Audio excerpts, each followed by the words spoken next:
action, let's go. 추억 건물을 찾으러.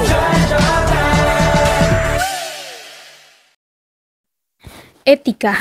Etika sendiri berasal dari bahasa Yunani ethos yang artinya tempat tinggal yang biasa, padang rumput, kandang, kebiasaan, adat, watak, perasaan sikap, dan cara berpikir.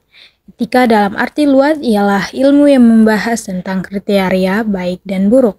Etika pada umumnya dimengerti sebagai pemikiran filosofis mengenai segala sesuatu yang dianggap baik atau buruk dalam perilaku manusia. Keseluruhan perilaku manusia dengan norma dan prinsip-prinsip yang mengaturnya itu kerap kali disebut moralitas atau etika. Aliran etika. Ada beberapa aliran etika yang dikenal dalam bidang filsafat, meliputi etika keutamaan, teleologis, deontologis.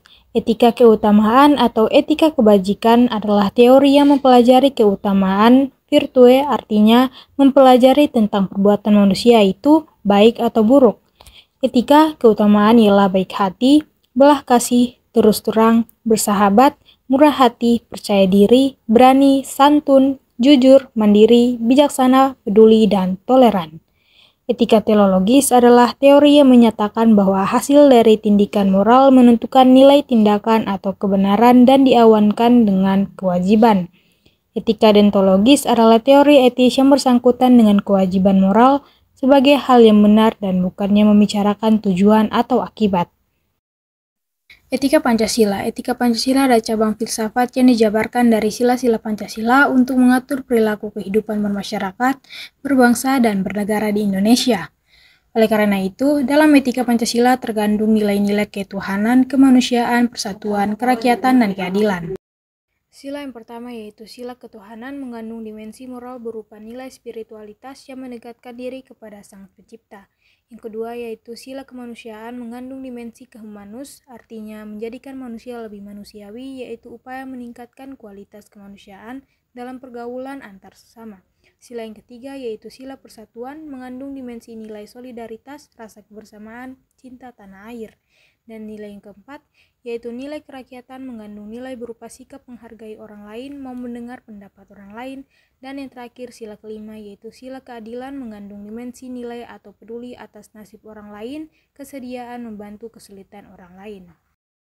Selanjutnya, alasan diperlukannya Pancasila sebagai sistem etika. Yang pertama, dekadensi moral yang melanda kehidupan masyarakat, terutama generasi muda sehingga membahayakan kelangsungan hidup bernegara. Contohnya penyalahgunaan narkoba, kebebasan tanpa batas, rendahnya rasa hormat kepada orang tua, menipisnya rasa kejujuran, dan terakhir yaitu tawuran antar pelajar. Yang kedua yaitu korupsi akan merajalela karena para penyelenggara negara tidak memiliki rambu-rambu normatif dalam menjalankan tugasnya. Ketiga yaitu kurangnya rasa perlu berkontribusi dalam pembangunan melalui pembayaran pajak. Hal ini tentu terlihat dari kepatuhan pajak yang masih rendah, padahal peranan pajak dari tahun ke tahun semakin meningkat dalam membiayai APBN. Yang keempat yaitu pelanggaran hak-hak asasi manusia dalam kehidupan bernegara di Indonesia ditandai dengan melemahnya penghargaan seseorang terhadap hak pihak lain. Contohnya seperti penganiayaan terhadap pembantu rumah tangga, penelantaran anak-anak yatim oleh pihak-pihak yang seharusnya melindungi, kekerasan dalam rumah tangga, dan lain-lain. Kemudian yang terakhir yaitu kerusakan lingkungan yang berdampak terhadap berbagai aspek kehidupan manusia seperti kesehatan, kelancaran penerbangan, nasib generasi yang akan datang, global warming, perubahan cuaca, dan lain-lain. Contoh yang paling jelas adalah pembakaran hutan di Riau sehingga menimbulkan kabut asap. Selanjutnya, menggali sumber historis, sosiologis, politis tentang Pancasila sebagai sistem etika. Yang pertama yaitu sumber historis. Pada zaman Orde Lama, Pancasila sebagai sistem etika masih berbentuk sebagai philosophische Grundlage atau Weltanschauung, yang artinya nilai-nilai Pancasila belum ditegaskan ke dalam sistem etika, tetapi nilai-nilai moral telah terdapat pandangan hidup masyarakat. Masyarakat dalam masa Orde Lama telah mengenal nilai-nilai kemandirian bangsa yang oleh Presiden Soekarno disebut dengan istilah berdikari atau berdiri di atas kaki sendiri. Pada zaman Orde Baru, Pancasila sebagai sistem etika disosialisasikan melalui penataran P4 dan diinstitusionalkan dalam wadah BP7. Ada banyak butir Pancasila yang dijabarkan dari kelima sila Pancasila sebagai hasil temuan dari para peneliti BP7. Pada era reformasi, Pancasila sebagai sistem etika tenggelam dalam hiruk-pikuk perebutan kekuasaan yang menjerumus kepada pelanggaran etika politik. Salah satu bentuk pelanggaran etika politik adalah abuse of power, baik oleh penyelenggara negara legislatif, eksekutif, maupun yudikatif. Penyalahgunaan kekuasaan atau kewenangan inilah yang menciptakan korupsi di berbagai kalangan penyelenggaraan negara. Yang kedua yaitu sumber sosiologis. Sumber sosiologis Pancasila sebagai sistem etika dapat ditemukan dalam kehidupan masyarakat berbagai etnik di Indonesia. Misalnya, orang Minangkabau dalam hal bermusyawarah memakai prinsip bulat air oleh pembuluh, bulat kata oleh mufakat.